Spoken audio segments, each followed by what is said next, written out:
тілінен 4-ші сабақ. Енді мына жердегі бірінші аудармаларына тоқталатын болсақ, афиет олсун. Афиет олсун, ас болсын деген. Ие дәріслер. Ие деген жақсы, дәріслер сабақ. Сабағың жақсы болсын. Бол шанслар. Бол шанслар. Сәттілік. Тебриклер. Құттықтаймын. Çok yaşa. Көп жаса.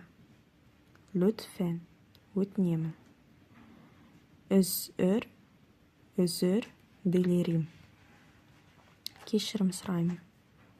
İyi geceler. Қайырлы түн. Geçmiş olsun. Geçmiş olsun. Сау бол. Mutlu yıllar. Жаңа жылыңмен. Tamam.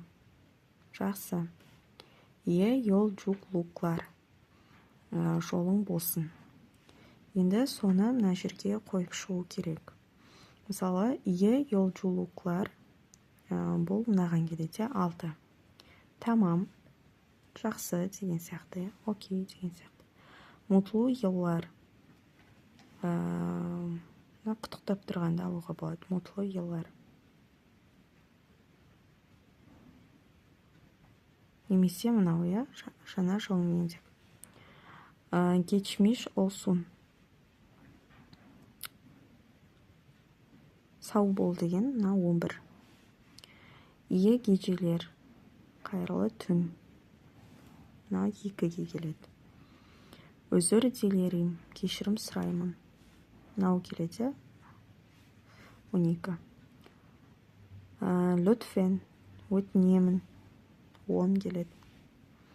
Çok yaşa. Көп жаса. Адам түшкіреді ғой. Түшкірген кезде çok yaşa деп айтады. Tebrikler. Құттықтаймын.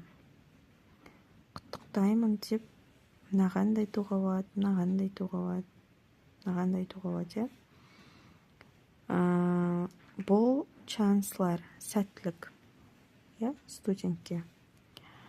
İyi dersler. 4-ке. Afiyet olsun. Ас болсын. 8-ге келеді.